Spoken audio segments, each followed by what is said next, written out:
Saudaraku kaum muslimin yang dirahmati Allah, ada kisah menarik. Suatu hari Sayyiduna Umar bin Khattab radhiyallahu anhu datang ke rumah Rasulullah sallallahu alaihi wasallam. Setelah Umar mengucapkan salam dan diizinkan masuk, ia melihat Rasulullah sallallahu alaihi wasallam tengah berbaring di atas tikar kasar yang terbuat dari pelepah kurma. Dan tikar itu menimbulkan bekas pada punggung Rasulullah sallallahu alaihi wasallam. Melihat keadaan yang mengharukan ini, Umar menangis. Lalu terjadilah dialog antara Rasulullah sallallahu alaihi wasallam dengan Umar. Rasulullah sallallahu alaihi wasallam bertanya, "Ma yubkika ya Ibn al-Khattab?" Faqala Umar, "Ya Nabi Allah, wa ma li la abki? Hadha al-hasir qad athara fi jambika, wa hadhihi khazanatuka la ara illa ma ara. Anta nabiyullah wa safiyyuhu, wa dhaka Kisra wa Qaisar ala sarir adh-dhahab wa firash al-harir." Faqala Rasulullah sallallahu alaihi wasallam, "Ulaika ujjilat lahum tayyibatuhum وهي وشيكة الانقطاع وإن قوم أخرت لنا طيباتنا في آخرتنا ما مثلي ومثل الدنيا إلا كراكب سار في يوم صائف فاستظل في شجرة ساعة ثم راح وتركها."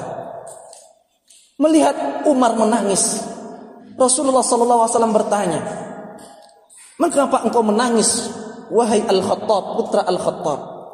Umar menjawab, "Duhai Nabi Allah, bagaimana aku tidak menangis? Tikar kasar ini sudah membuat punggungmu berbekas.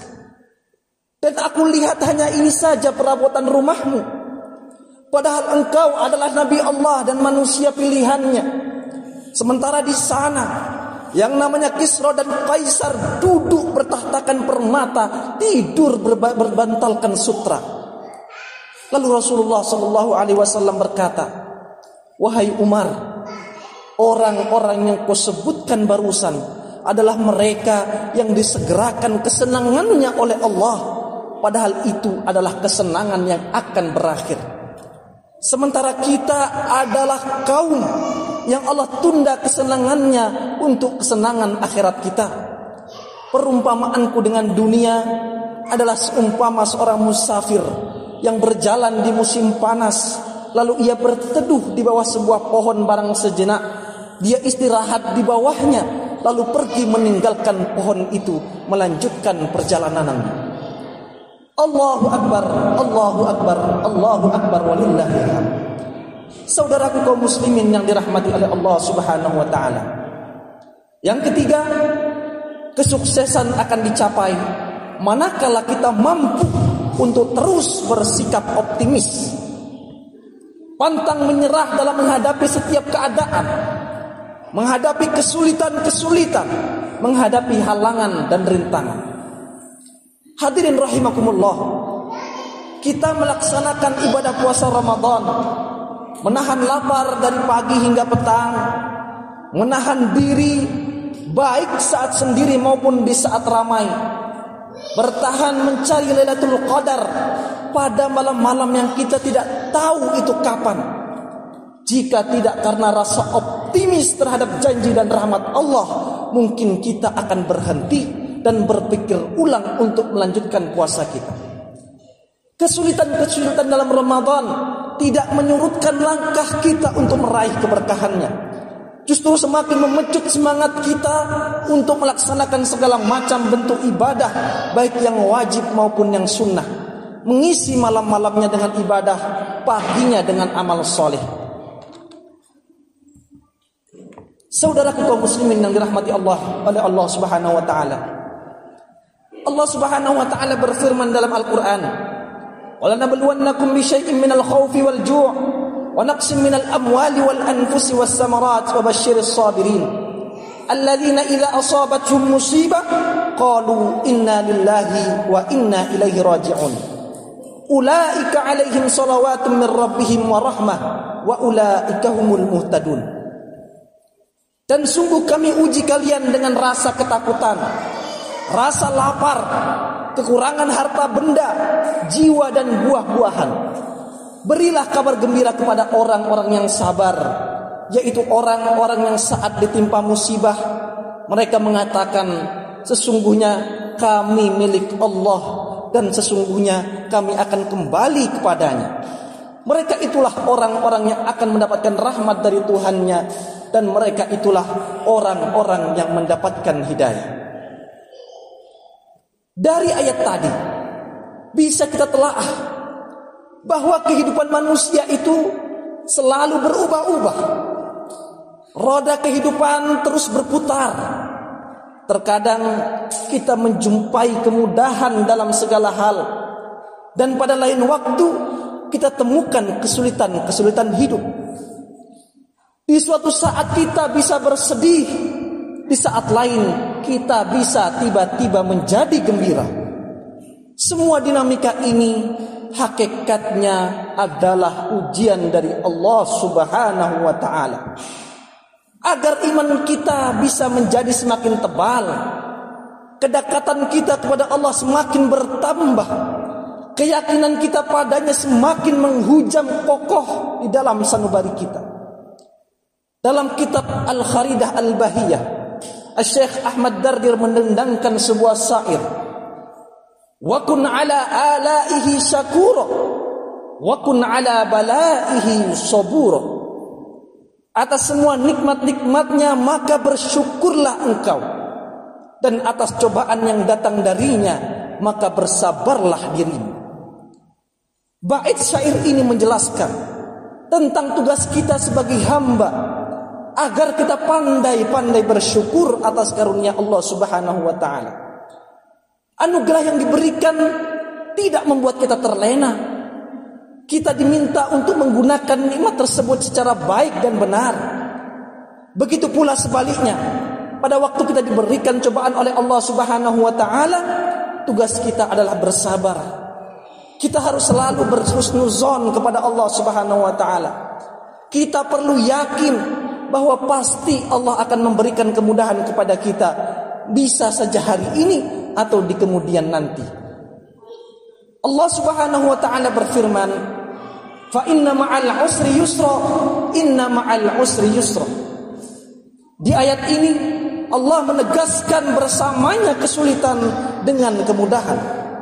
Jika ada kesulitan, pasti setelahnya akan ada kemudahan. Itu pasti. Bahkan Allah mengulanginya sampai 2 kali. Kita tidak boleh meragukan firman Allah ini. Dalam sebuah hadis qudsi yang diriwayatkan oleh Ibnu Abbas radhiyallahu anhuma, Allah Subhanahu wa ta'ala berfirman, khalaqtu usran wahidan wa khalaqtu sayrain. Artinya, setiap aku ciptakan satu kesulitan, di situ aku ciptakan 2 kemudahan. Hadirin rahimakumullah, solusi terbaik menghadapi hidup adalah dengan optimisme. Al-yaqinu al-ilmu kulluhu. Optimisme merupakan sumber keilmuan apa saja. Maka mari kita bangun optimisme dalam hati kita, sembari sambil membenahi kekurangan-kekurangan yang ada pada diri kita. Kita evaluasi sikap kita.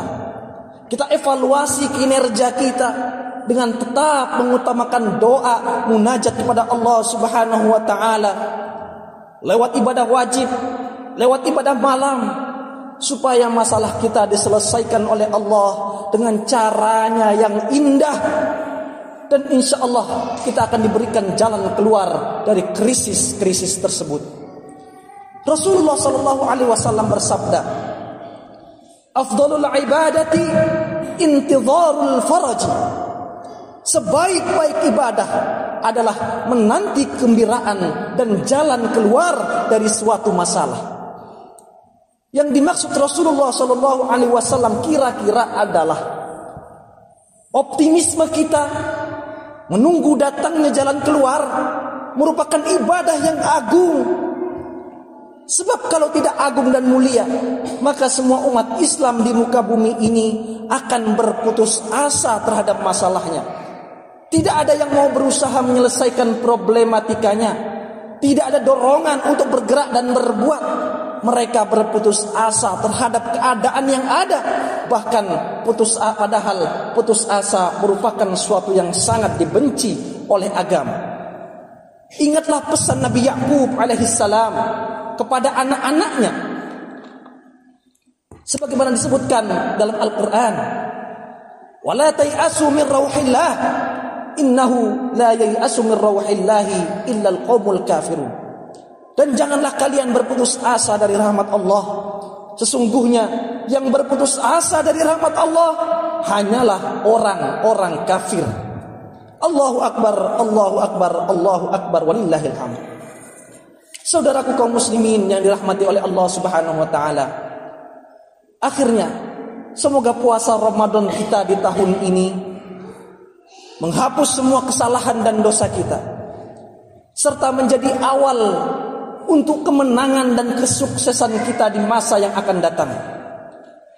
Juga semoga kita semua mendapatkan buah yang mahal harganya dari ibadah puasa kita ini, yaitu muraqabatullah, kesadaran akan pengawasan Allah atas diri kita, merasa diawasi dan dilihat oleh Allah dimanapun dan kapanpun, keyakinan akan dicatatnya segala amalan kita.